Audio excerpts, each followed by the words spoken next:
Thuthukudi, Community Development Program Touch, Unat Bharat Abhiyan, the Department.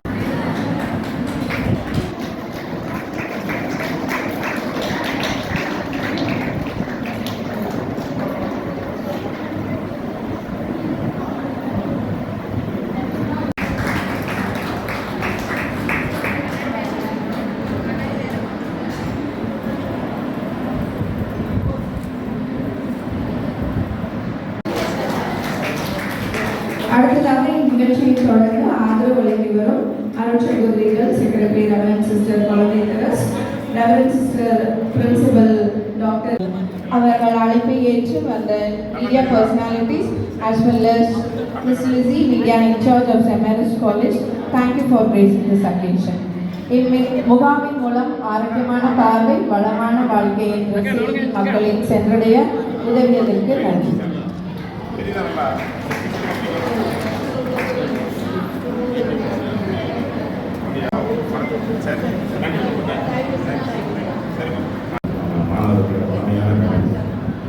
நிறைய நிறைய பல அறிஞர் நிறைய நான் பேசுகிறேன் உருவாக்கின திருமண கல்லூரி நிர்வாகத்தின் இதில் அனைத்து மிகவும் பெருமைப்படுகிற இந்த நிகழ்ச்சியில் எனது தொலைபேசி தொடர்பு செக்ரட்டரி சிஸ்டராக இருக்கட்டும், பிரின்சிபல் சிஸ்டராக இருக்கட்டும், நிறையா விஷயம் நம்ம வந்து நிறைய இந்த ஏரியாவுக்கு நிறைய முன்னேறி உடனே வாரம் நடந்தது நன்றி. மற்றும் அவங்களோட டைரக்டர் டைரக்டர் இப்போ காலேஜில் மாறி எல்லா காலேஜும் கொடுத்துருந்தது உட்காந்துருக்கிற அனைத்து சிஸ்டத்துக்கும் வணக்கம். NDPL நமக்கு தெரியும், நெய்வேலியில் இருக்குது, தூத்துக்குடியில் இருக்குது, நிறைய சமுதாய பணிகள் இருக்காங்க.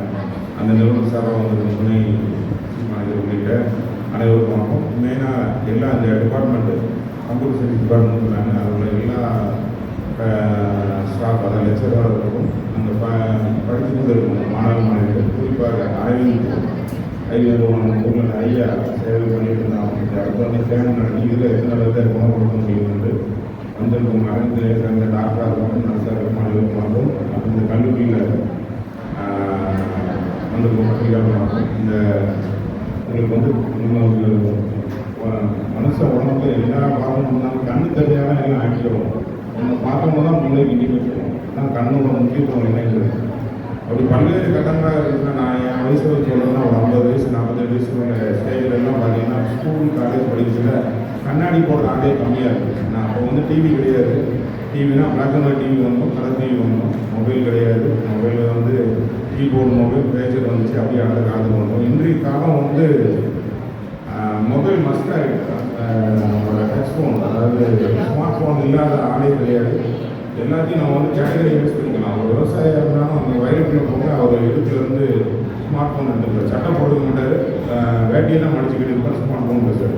இதெல்லாம் நம்ம தேவைக்கு அதிகமாக மாணவ மாணவர்கள், குறிப்பாக பள்ளி பருவத்தில் மாணவ மாணவர்கள், அதான் நம்மளோட உடம்போட எல்லா ஆரோக்கியமும் வளர்கிற ஸ்டேஜ். அதில் நம்ம வந்து மொபைல் ஃபோனு நம்ம வந்து தூக்கத்தை எடுத்து 8 மணி நேரம் தூங்கினா தான் மன அழுத்தமும் குறையும், நிறைய எல்லா வெளிக்கூட்டம் உடம்பு. அதை எடுத்து உடம்புல முதல்ல பாதிக்கிறது கண்ணுக்கு போகிற நரம்பெல்லாம் சின்ன சின்ன வெயிலாக தான் இருக்கும். அது பாதிப்படைஞ்சவங்க நம்ம கண்ணு போகுது. மிகப்பெரிய வேலைகள் செய்கிறாங்க. அதை நீங்களும் செக் பண்ணிக்கலாம். நம்ம வந்து ஸ்கூலில் தான் கண்டுபிடிப்போம், போர்டு தெரியாது, அப்படியே வெள்ளையாக தெரியுமா அப்படின்னா அப்போ தான் தெரியும் நம்ம வந்து கண்ணை வந்து உழைச்சிட்டோம் அப்படின்னு சொல்லி. அதனால் நிறைய கண்ணாடி போடாமல் நிறைய வந்தாலும் நம்மளோட உடல் ஆரோக்கியம் இருக்கும். அதுக்கு தான் மெயினாக நான் எங்கே போனாலும் ஆரோக்கியத்தை பற்றி பேசுகிறேன்னா, இது வந்து போட்டி நிறைந்த உலகம். இந்த காலத்தில் நீங்கள் டிகிரி படித்து முடிச்ச உடனே உண்மையிலே வேலை கிடைச்சிடலாம், ப்ரைவேட் கம்பெனியில் கிடைக்கலாம், குரூப் 1 குரூப் 2 இருந்தால் அரசாங்கத்தில் கிடைக்கலாம். அதோட நம்ம செட்டில் ஆகிட முடியாது. டே டு டே நீங்கள் புக் ரீடிங் வர தான் புக் ரீடிங் படிக்கிறதுக்கு நம்ம கண் நல்லா தரலாம். சின்ன எழுத்து ஆட்டோமேட்டிக்காக 40 வயசு 45 வயசு மேலே தெரிய முடியாது, வெள்ளை எழுத்து வந்துடும். ஆனால் அந்த உடம்பு ஆரோக்கியமாக வச்சுட்டா 60-70 வயசு வரைக்கும் இன்னும் கண்ணாடி போடாத ஆள் இருக்காங்கன்னு இன்னும் இருந்து படிக்கிறாரு. எனக்கு தெரிஞ்ச புக் ரீடிங் ஆளே இருக்காரு. அவர் 24 நேரத்தில் 15 மணி நேரம் புக் தான் படிப்பார். வேறு எதுவுமே அவருக்கு தெரியாது. ரொம்ப பொறுமைசாலி. அவங்க நிறைய வருதுங்க. அதை அறிஞ்சு அவங்கள ஒரு ரோல் மாடலில் எடுத்துக்கலாம். இந்த வயசாக உடம்புல எந்த பாகம் போயிடும், இந்த வயசாக எந்த பாகம் போகிறது வேண்டாம். கடவுளால் நிர்ணயிக்கப்பட்ட ஆயுஷ் வரைக்கும் நம்ம ஃபுல்லாக ஆரோக்கியமாக வாழலாம். வயசு ஒரு பிரச்சனை கிடையாது. அவங்க அறிந்து நடந்துக்கலாம். உங்களுக்குலாம் சொல்ல வேண்டியதில்லை, எல்லாமே பட்டதாரியாக இருக்கும். இந்த கல்லூரி நிறுவனத்தை பற்றி 1-2 சொல்ல வேணும். நிறைய நான் வந்து எனக்கு இந்த காலேஜ் நல்லாவே தெரியும். நிறைய வந்திருக்கேன். எனக்கு இந்த பதவி எங்களோட முன்னாள் அமைச்சர் வாங்கியிருந்தார். ஒரு ஏரியா செக்டார் வைஸாக நாங்கள் பிரித்து கொண்டு வந்துட்டே இருந்தோம். முதல்ல வந்து தண்ணி கட்டக்கூடாது, 40 நாள் 50 நாள் தண்ணியில் இருக்கிற ஏரியாலாம் கிடக்கும். ஸ்கூலுக்கு போவாங்க இருக்காங்க, கடைக்கு போவாங்க இருக்காங்க. அதை சரி பண்ணி வந்தோம். சாலை இப்போ எண்டு டு எண்டில் என்ன பிரச்சனை பார்த்தீங்கன்னா, நீங்கள் ஒரு 2200க்கும் மேற்பட்ட ஸ்டூடெண்ட்ஸ் இங்கே படிக்கிங்க. எல்லாம் இந்த கேட்டு பேக்கெட் ஒன்று இருக்குது, அதோடய தான் போக முடியும். டஸ்ட்டு தான் பறக்கும், அது போகக்கூடாதுன்னு நிறைய ஏரியா கவர்மெண்ட் வரும். அதுக்கு சென்ட் காலேஜ் மாதிரி போடணும்னு சிஸ்டத்தை 1.5 வருஷம் முன்னாடியே சொல்லியாச்சு. ஆக்சுவலாக பிப்ரவரி மாதம் ஆரம்பித்த ப்ராஜெக்ட் எலெக்ஷன் வந்ததுனால 9 நாள் முடிஞ்சது, ஒன்றும் முடிஞ்சாச்சு.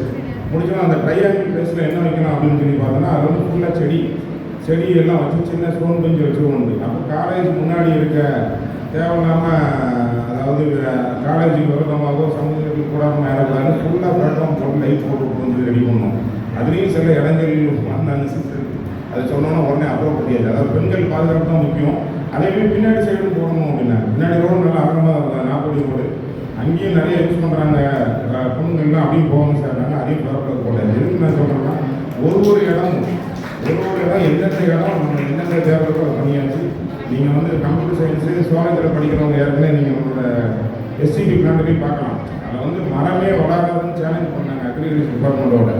முரட்டுத்தனமாக கண்டிப்பாக வளரணும்னு வச்சதில் கிட்டத்தட்ட 3 லட்சம் மரம் நமக்கு வந்து இப்படி ஒரு திட்டமாக செய்யலாம். ஏன்னா உங்களுக்கு சமுதாய பொறுப்பு இருக்குது. ஒன்று தூத்துக்குடியில் உள்ள பொண்ணுங்க இருப்பீங்க, இல்லை நம்ம மாவட்டத்தில் பொண்ணு இருப்பீங்க. இருந்தாலும் உங்களால் முடிஞ்ச மரம் வளருங்க. அது ஒரு நல்ல நமக்கு ஒரு என்டர்டைன்மெண்ட்டாக இருக்கும் அப்படின்னா அதை வளர்ந்து பெருசாக இருக்குது. நானாக என் வயசுக்கு ஆகிட்டு 25 வருஷம் முன்னாடி நான் 300 மரம் வச்சுருக்கேன். 300 மரமும் அதை அடி வாங்காமல் கொண்டு வந்திருக்கேன். இப்போ 300 வச்சது இன்றைக்கி 3 லட்சம் வைக்கிறதுக்குள்ள பவர் நம்மளுக்கு வந்து கடவுளால் வளர்ந்து கொண்டது. ஆனால் ஊருக்குள்ளே மரம் வச்சுக்கிட்டே வந்துருக்கோம். அது ஒரு மோட்டிவேஷனாக எடுத்துக்கலாம். போட்டி தினந்தே ஓடணும். என்னடா ஒரு வேலை நடக்கலைன்னு நினைக்கிறோம். நான் முதல்ல நீங்கள் உங்கள் அப்பா அம்மாவுக்கு நல்ல நம்மளோட பேரையும் கொடுக்கணும். அதுக்கப்புறம் நம்ம ஊர் தூத்துக்குடி என் ஊர், தமிழ்நாடு என் ஊர், ஃபாரின் எங்கே போகலாம். அது பேர் வாங்கி நான் சென்ட் காலேஜில் படித்தேன், எங்கள் காலேஜுக்கு இருக்குன்னு உங்கள் பேரும் சொல்லணும். அதே மாதிரி நம்ம காலேஜ் போகணும் வளர்க்கணும், நம்ம படிப்பு கொடுத்த காலேஜும் வளர்க்கணும், நம்ம அப்பா அம்மா எல்லாத்தையும் போகணும். நம்ம ஊருக்காண்டி இது வந்து எம்எல்ஏ பண்ணணும், மந்திரி பண்ணணும், மேயர் பண்ணணும், அவர் பண்ணணுங்கிறது கிடையாது.